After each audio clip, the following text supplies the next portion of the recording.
Bom dia, boa tarde, boa noite, or whatever the case may be.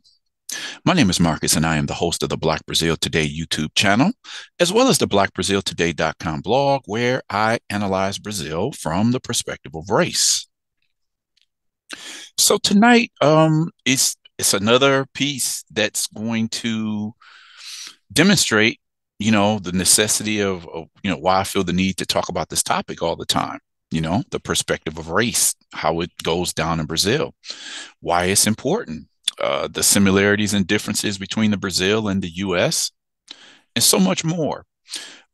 So without further ado, I want to get directly into this video today because,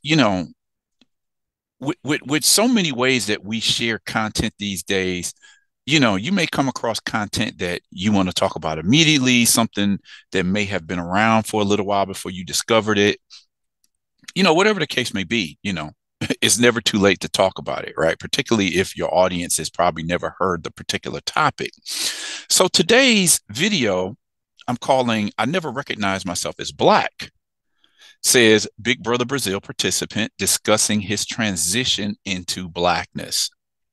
Okay, just a little background because I'm going to get into this really. I just want to dive straight into it, but I'm sure people are familiar with the Big Brother brand. Of course, there was one in Brazil, and I'd say for the last 3 to 4 or 5 years, it's really been an ongoing process of having more Black contestants on this particular program. Big Brother Brazil has been hosted on Brazil's top television network, Rede Global or Global TV, since its inception, since the beginning. And there was always a dispute, with the rising call for more racial diversity on television and in the media in general. Like, why are there so few Black participants on, Brazil's top reality show? And so it's been slowly increasing. And I'm going to say over the last 4 or 5 seasons, it's really been exploding to the point where it's almost like half the participants are Black on the program. So the video that I'm talking about today features a participant of the 23rd edition of Big Brother Brazil. And it was just a whole lot of stuff that went down on that program. So I said, I'm not necessarily a fan of reality TV. And the only reason I even talk about reality shows, that come on television in Brazil is when it has something to do with the perspective of race, which is the focus of this channel. So let's get into this video today. So, I can flesh this out a little bit more. Okay, so this guy, he called himself Alface. Now, I don't know why he calls himself that, where that nickname comes from. Alface, when you translate it from Portuguese to English, it just means lettuce. I don't like, I run into a lot of Brazilians who have like nicknames. I always wonder, like, where'd that name come from? I knew a guy some years ago. His name was Cebola. Well, that was his nickname, but Cebola means onion. Like, okay, why is he called Onion? You run into a whole lot of these type of nicknames. You just always wonder, like, why do people call this guy lettuce? Alface, right? So anyway, this is the guy. Take a look at him. Tell me what you think he is in terms of race. I think we can all agree. Looks like a Black guy to me, right? So, some of the material today is going to be based on, I watched a video of an interview that he did on this particular Instagram page. And I followed that up and I looked at the Ulibidal website with a piece written by Emmanuel Correia. And then later on, I got some information from the Observatorio Quilomba e Territórios Negros website. So again, let me get into this video and just you'll see why I chose, to react to this video soon. So this is Ricardo. Again, this guy who calls himself Alface. He was 30 years old. He's from the state of Sergipe, and again, another state in Brazil's northeast. So let me just break this down a little bit. Ricardo Alface Camargo was a participant on the 23rd edition of the ever-popular global TV reality show Big Brother Brasil, or BBB. Discussing his experience on the program before being eliminated, Ricardo shared how he came to find out he was Black on the show and the importance of the posture and words of another participant, Fred Nicasio, how important Fred was to his development and his understanding of this, this racial issue. He shared his thoughts with the show's host, Vivian Amorim and Patricia Ramos. It's a like I think it was like a talk show that just discusses what goes on Big Brother Brazil. It's like, I don't know, Bachi Papo, Big Brother Brazil, I think it was called, something like that. So he sat down with the two hosts to discuss some of his experiences on the show. And as I said, this transition into blackness. So this is Ricardo speaking. He says, I get emotional because I'm honest with you. I never had that feeling of recognizing myself as black. I never did. I went through prejudice, but I thought I never had that in my childhood, neither in my education nor at school. I never had these things about representation, about understanding myself as a real black man.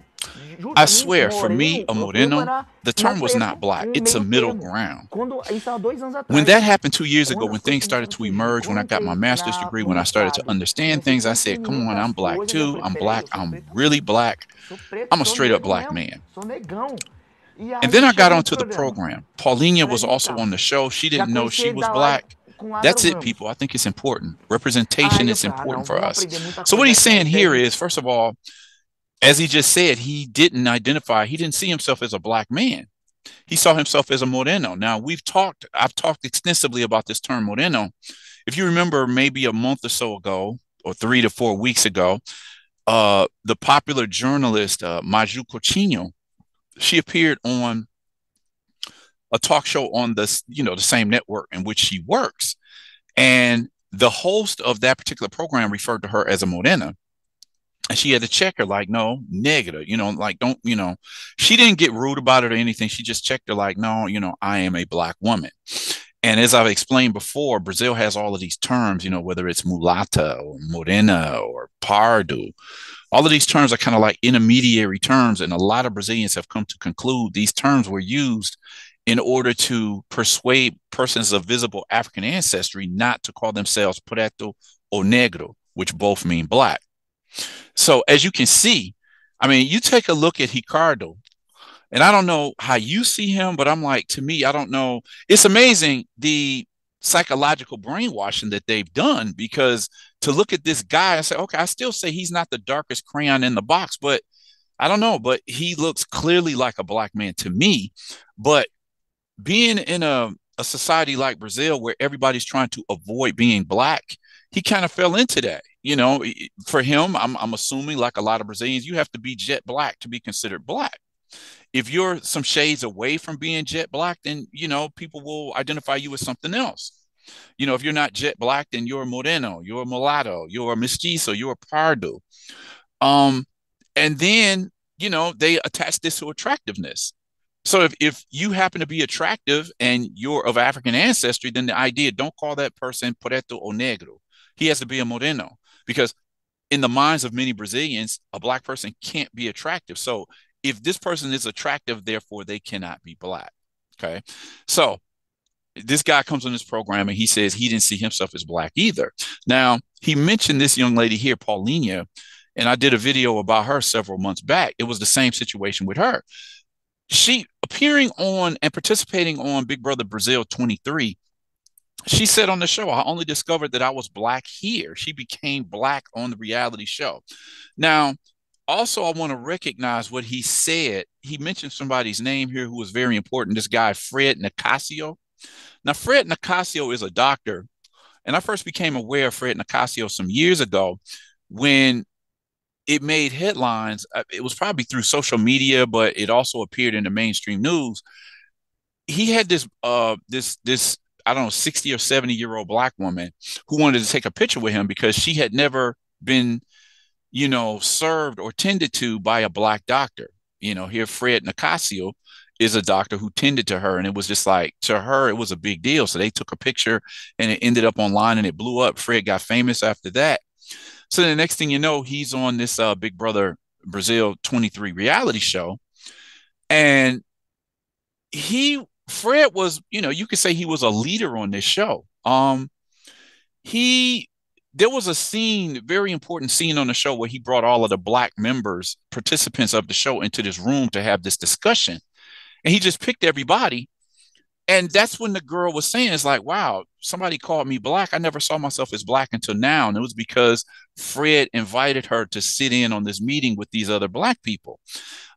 This same thing that Fred did, how it influenced her is what this guy Ricardo was saying, how it influenced him as well. Like, okay, being on this show has helped me to understand that I should see myself as black as well.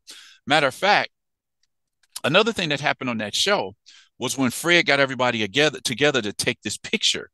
And it was just talking about, on Big Brother Brazil, they call themselves brothers, right? So on Big Brother Brazil 23, the brothers exhaust the diversity of black skin. So this is what you have all, I don't know if this is all of them, but this is a group picture that everybody just participated in. And it kind of went viral on the internet, particularly on social networks, because people were all talking about this. So, again, this is Fred here. This is the guy I'm talking about today. Ricardo calls himself Alfasi, right? Okay, let's get back to the story. Let me see here.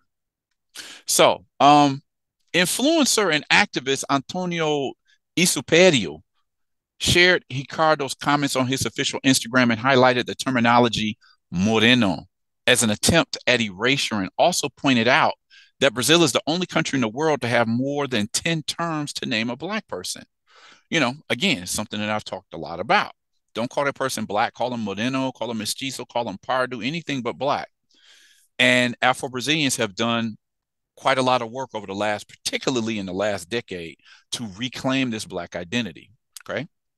So this is the original post on the Instagram page of Isuperio, he calls himself. So I want to discuss what he wrote also. He says that Alfasi, again, Ricardo, talks about the importance of Fred Nicasio for uniting and understanding this dynamic counterculture to confront the perverse structures of racism. This concept that we popularly call aquilombamento comes from a theory developed by Abadias do Nascimento called quilombismo. I'm going to talk about that in a minute. Moreno is a terminology of erasure created by the structure of eugenics, which is the supremacist project of Brazil that planned the extinction of black people under the perverse idea of development. Many people don't know that Brazil is the only country on the planet that has so many terms, more than 10, to name black people. This project was based on the colonizers' promotion of the violation of black women, and this has already been proven genetically and scientifically. This not only erases our ancestry, but also our vitality and identity. It affects our subjectivity. This speaks volumes about the complexities of Brazilian blackness, which is complex and counters the idea that skin tone alone is a marker of blackness. I won't be free as long as someone else is a prisoner, even if the chains are different from mine. So he cited the author Audre Lorde there. One other thing I want to just discuss before I move into a discussion about quilombismo. Brazil had its own eugenics movement. Okay. This article I posted from 2018, Eugenics in Brazil. In the early 20th century, elites believed racial improvement was only possible with a project favoring the predominance of the white race. So elites came up when slavery ended in 1888, and even before slavery ended, like in the 1870s, they were already looking around at the land that would become known as Brazil and seeing all of these black and brown people everywhere. It was a black and brown majority country at that point. So the elites were afraid. They were afraid because of what was going on in Haiti at that time, that, the uprising that happened in Haiti. What are we going to do with all of these black and brown people if they should revolt? So they came up with the idea to say, okay, if we bring in masses of white Europeans and promote this idea of race mixing, eventually we can establish a white country, because all of the black and brown skinned people and the Indians will all mix out and we'll have one white race here. So that was actually the plan. That's why we say eugenics. This, again, a whole nother topic, but eugenics was a big thing in Brazil as well, right? The idea, I talk about this all the time, and hopefully before the end of this week, I'm going to be able to get into a full video that just discusses how Brazilian elites were trying to determine how long it would take for darker skinned people to disappear from the land that was Brazil. It's fascinating when you hear about that. Okay. So this is the activist Abadias do Nascimento. I've talked much about him on this channel as well as on the blog. He wrote several books. Matter of fact, Abadias do Nascimento was the first Black Brazilian whose work I had read. You know, it was his work, and then I would come across Benedito da Silva because at the time in the early 2000s, I was just learning how to read and speak Portuguese. So it was these Benedito da Silva and Abadias Nascimento whose work were available in English that I could read before I could start learning Portuguese. So he has this book called O Quilombismo, Documentos de Militância Pan-Africanista. So documents of a Pan-Africanist militancy. Okay. So this is a very popular book from Abadias do Nascimento. So this is how the ideology of quilombismo is explained. First of all, before I get into quilombismo, we have to talk about the term quilombo, and the quilombo is what we define as a maroon society in American in the United States. A lot of the slaves would escape slavery, and establish their own lands and their own communities. And they in the United States they were called maroon societies. In Brazil, escaped slaves also mounted their own communities and they were called quilombos. So out of quilombo, we get quilombismo. Okay. So it was only in the late 1970s and early 1980s that quilombo came to be used as a symbol of Black resistance. In 1980, Abadias do Nascimento published the book O Quilombismo, seeking to define precisely the new political role that the historical term quilombo should be given. For him, quilombismo is any form of physical and cultural resistance by the Black population, whether it was created in the form of groups fleeing to the interior of the woods at the time of slavery, or in a much broader sense, in the form of any and all groups tolerated by the dominant order due to their declared religious, recreational, charitable, sporting, etc. purposes. According to Abadias do Nascimento, quilombismo is a political movement of Black Brazilians. He proposes that quilombismo be adopted as a project of nonviolent revolution of the Black Brazilian population with the aim of creating a new society, the quilombist national state.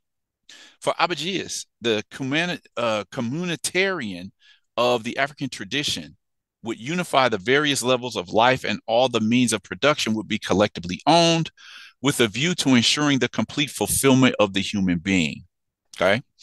So the term quilombismo, a lot of Afro-Brazilians are using that term just as it says, just a form of resistance in a society that demeans and denigrates Blackness. You know, what else can be said? It's like Brazil set up a project to try to eliminate the appearance of Blackness just throughout the country by promoting an idea of mixing the races until the darker elements just disappeared. Okay. So anyway, a lot can be said about this. I just say, like, if you can look at this guy and see that he had a problem coming into accepting a Black identity, you can understand that this applies to perhaps millions of would be Black Brazilians, because they've been, manipulated into believing like, well, I'm not really Black. I'm a Moreno. I'm a mulatto. I'm a mestizo. I'm a pardo, whatever it might be.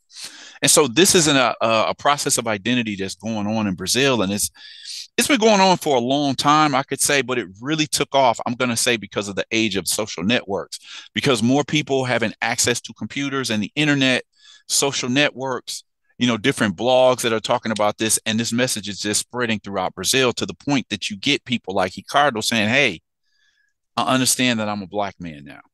Okay. So anyway, curious to know what you thought about today's video. I think it's very intriguing. It's something that I never get tired of talking about. But I want to know what you think about this. Drop a comment, drop your thoughts in the comment section. Like this video, share this video, consider subscribing to this channel. If you've seen more than a few videos that you liked or you learned something from, click on the notification bell so that you'll be, alerted when I put up new videos.